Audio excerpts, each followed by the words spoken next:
y'all. It's tea time. Time to talk about the MCU, all the crazy stuff. Friends, superhero movies are dying, okay? No. Wait. Hey. Wait. It's 2023. It's been over 10 years. It's been 15 years? Wow. No wonder we're tired, you know? I'm tired, boss. Superhero movies are dying, and I wanted to have a little conversation with you about why this is happening. People call it superhero fatigue. But here is the thing. Hero tales have been classic tales that we have seen since like the beginning of time, since the beginning of humans telling stories. The tale of the hero is iconic. I think it will still be iconic even after this is done. I mean, even films that aren't superhero films, a lot of them still follow like a hero's journey, sort of, what do you call that, like outline, you know what I mean? But I want to know, when it comes to superhero movies specifically, and that hero's tale, why are these movies dying? Where are we going wrong? And here's the other thing, is it the films that are lacking, or is it something else that is happening within us, that exists within us, that maybe is just intrinsic to who we all are as human beings? Is it because we constantly need to one-up the last thing? Is it because what we think we want, we don't know what we want? I think that could be part of it. But I do feel after the hype of, you know, Infinity War and Endgame, people were just wanting to know what is happening next. That was crazy. Everything we just went through, everything we built up to for years. It was so hype. And people wanted that next hype. It's kind of a similar thing I think that we see in comics when it comes to writers taking over for someone else on a comic book story, a new run of something happening, or even with events. I feel like there is this sense that every time we constantly have to be one up, and if we're not doing that, then we're like letting the audience down. However, I will say I don't think you actually need that to enjoy a story. I don't think it constantly has to be more hype. So what is happening here? Because I do feel like a lot of the movies that we've had recently have actually been better than the ones that we had in the past, and yet people are saying they're worse. And I think in a lot of areas they're actually better, but it's because something is happening with us in regards to superhero movies in general that we just aren't vibing with it. I think it's because there is a lack of hype. It's because this isn't, you know, Infinity War and Endgame, and after that we just wanted to get to the next one of those. We just wanted, okay, so that happened, so now what's happening? Okay, Secret Invasion, are the Skrulls gonna take over everything? We'll talk about that in a minute. Also, if you don't know, I do have memberships, and I did just do an MCU ranking where I rank the shows. Maybe I need to do one where I rank the movies. Oh boy. Just based on what I think now. I should do one before and after, because I want to do this project. But yeah, I think we're missing that crescendo moment. We don't have that. We have no sense of direction. Is Kang supposed to be the new big bad? Okay, but Kang has only shown up in Loki and like Quantumania.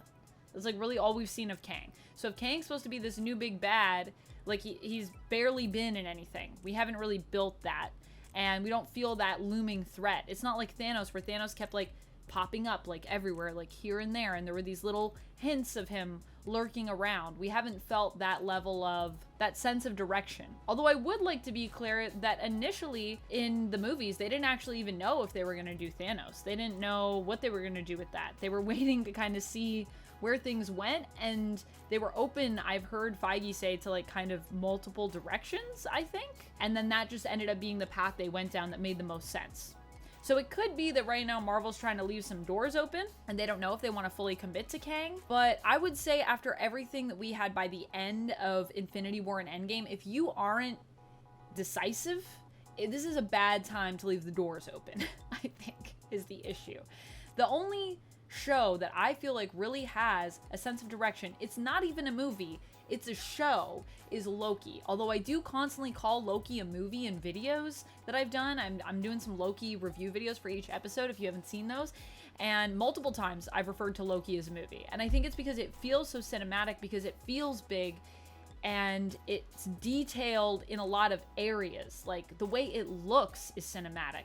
the story feels cinematic, and how big everything is and exciting. It feels like a movie. You feel the rush, you know? And I guess what this also boils down to is maybe when we feel these highs, we feel them really, really high, right? So when we're feeling the lows, we feel it because we know how high we can go with these. We know how good everything can feel when everything's working and we are invested. So when we're not invested, Secret Invasion, I'm looking at you. When things go wrong and we have these high expectations, especially, those lows feel really low. It also has to do with that expectation. I don't think we manage our expectations very well, but I don't want to necessarily put that on the audience because we have a reason to be hype. We just went through everything that came before. So I think it makes sense when we really feel those lows. Ultimately, though, it does boil down to the question of when we're talking about those expectations and what we want. What do we want as viewers, as audience goers? We want the payoff, right? We want that Infinity War Endgame hype.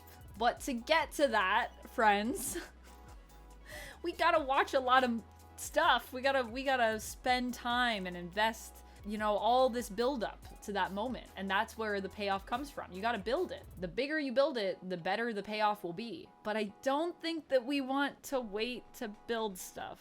And like I said, I think it's also because things just don't feel as connected. But let's not forget that when we met all of these Avengers, you know, it took us a while before we even saw them all come together. So there was stuff that they were giving us that were just supposed to be these like one-off projects that led to a whole universe. And now I think they're kind of trying to do that again, but it doesn't work because we already have the universe built, so we don't want to have to wait. But we will have to wait because we need new players, because we can't expect these actors to be 80 and still, you know, be in Black Widow. Like, that's not even how comics work, because Black Widow's been like in her 30s for years. So it's not possible. I think we're adrenaline junkies. I think we're addicted. We're addicted to the hype, the superhero movie hype. We want that rush. That's what we want. And because we're not getting it, things feel subpar. Things feel lame because there's no payoff. And this kind of boils down to, I think, an issue that we also see in comics. I have a lot of friends that want to read comics, and they'll ask me for like help on how to get into it because they feel overwhelmed by the sense that, you know, there's years and years of continuity and I can't just like pick up a comic and read it. Well, you can actually. You can pick up a comic and read it. You just have to acknowledge the fact that you might not have every little piece of information that's happened for years for that character. So there might be some stuff in there that you don't pick up on. But I am a firm believer of comics are very serial, and so should these movies be, in the sense that you should be able to pick up a movie and just enjoy the movie for what it is. But there should also be stuff that's woven in there for the folks who have put in the time and put in the effort so they can feel the payoff. And if you feel like you want that payoff, but you don't want to put on that time, then I would say actually you are kind of the problem in that regard, because that's what you need to do to enjoy that element. It doesn't mean that it's not for you. It just means there might be some stuff that you won't, you know, understand the context of why that's so amazing. It's the same thing, though, I think, for when the MCU was being built and comic fans were watching it, you know? Comic fans have an idea when you read comics of where you think things are going to go based on the narratives we know.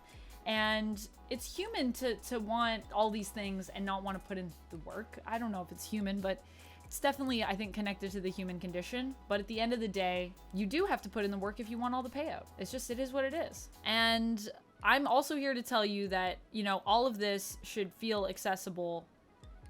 It's hard. You gotta really ride the line of accessibility, like epic era storytelling of like 20 years. I don't even understand sometimes how comic writers, when they pull that off, I'm like, wow, that's hard to do. That can't be easy. The Marvels is going to be one of those films for us in the MCU, you know? It's going to be a film that I think a lot of people are going to feel overwhelmed with, because it's kind of overcomplicated in terms of what you need to watch, and I'm even willing to acknowledge that. So to understand the Marvels, you need to have watched Captain Marvel, because it's a sequel to that. That's fine, that's one movie.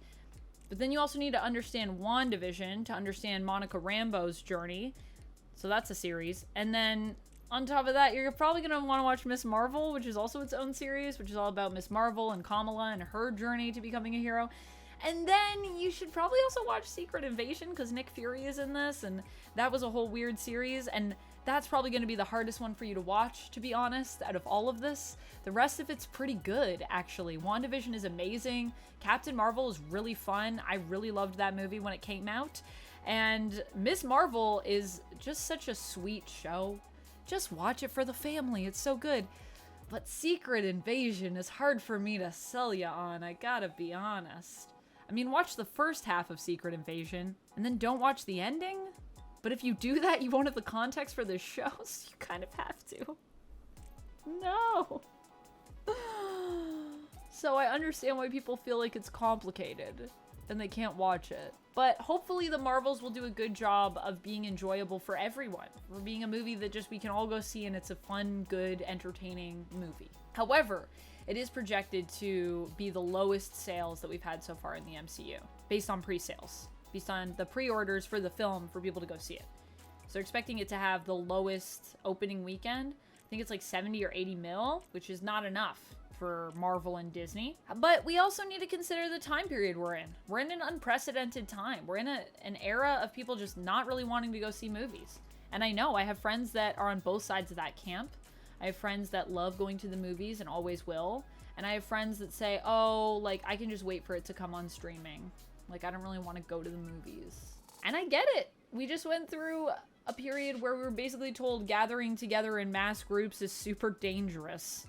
So why would you want to risk that? And especially when you see how much you can save staying at home in a time when we're in this also wild economic time where everyone has no money. So why would I go to the movies?